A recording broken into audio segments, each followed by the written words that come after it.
du tournage, nous ne rencontrons que des hommes. Les femmes vivent en circuit fermé. C'est la face cachée de la société. Il n'y a qu'un seul lieu de brassage, un seul espace public ouvert à tous, le mall.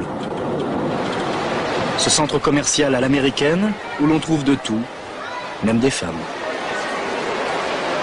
C'est l'heure de la grande prière. Les clientes attendent la réouverture des magasins.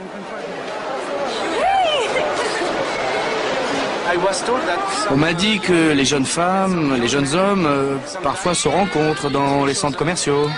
C'est vrai? Quelquefois.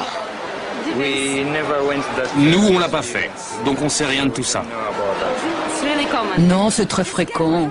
Les garçons, vous savez, ils sont très malins. Il faut qu'il n'y ait personne autour de la fille. L'interview s'arrête brutalement. Mohamed, notre guide, nous fait signe. Les hommes de la sécurité nous ont repérés. Tous nos papiers sont en règle, mais rien n'y fait. Fin du tournage.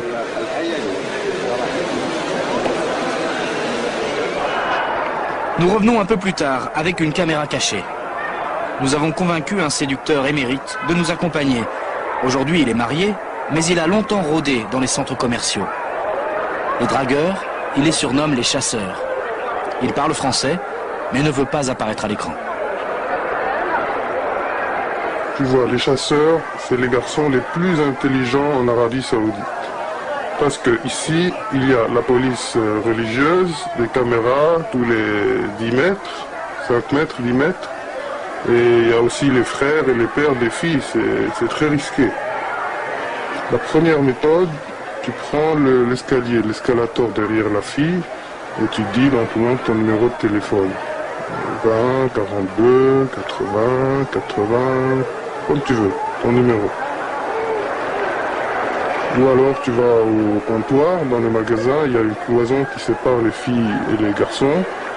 Et toi, tu te penches et tu glisses un petit papier avec ton numéro de téléphone dessus. Et après, si la fille, elle t'appelle, tu peux draguer, tu vas parler des heures avec elle au téléphone. Un très très bon endroit pour les chasseurs, c'est les magasins de CD. Les filles, elles sont seules, elles viennent dans ces magasins, tu sais bien ce qu'elles veulent. C'est bien, ici tu peux les voir. Cet aperçu des approches amoureuses me laisse rêveur. Même couvertes de la tête aux pieds, les jeunes filles se font comprendre d'un simple regard. Les garçons, eux, parviennent à leur fin malgré toutes les surveillances. Au centre commercial, les jeunes mettent en échec l'apartheid des sexes. Partout ailleurs, la phobie de la mixité domine. Une femme tête nue fait les 100 pas sur sa terrasse, comme une prisonnière en promenade. Les maisons ont 2 entrées séparées. De hauts murs protègent les femmes des regards, ces regards que la religion juge impurs. Que se passe-t-il derrière ces murs? La répression favorise l'hypocrisie sur les femmes et aussi sur l'alcool, totalement prohibé dans le royaume. Ici, les trafiquants risquent la peine de mort. Nous avons rencontré quelqu'un qui franchit ces murs, une occidentale, qui donne des cours privés dans les palais de la famille royale. Elle a vu beaucoup de choses. Elle parlera, dissimulée derrière l'abaya qu'elle doit porter chaque jour.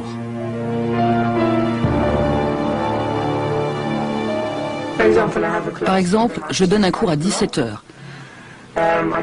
J'arrive au palais et j'attends 5 minutes. Elles sont en retard. La domestique vient me dire, elles dorment encore, elles seront là dans 10 minutes. Ça arrive souvent, vous savez. Elles ont un autre rythme de vie. Ils font des fêtes parfois? Oui, j'ai été invité une fois. Ils ont une discothèque souterraine. C'est un endroit secret. Vous devez connaître un prince pour y entrer. Ils y font des choses interdites. Personne ne peut deviner qu'elle existe, cette discothèque. Ils avaient bu? Est-ce qu'il y avait des drogues? Oui, il y avait de tout. De l'alcool aux drogues. Quel genre de drogue? Des drogues dures. Cocaïne? Oui.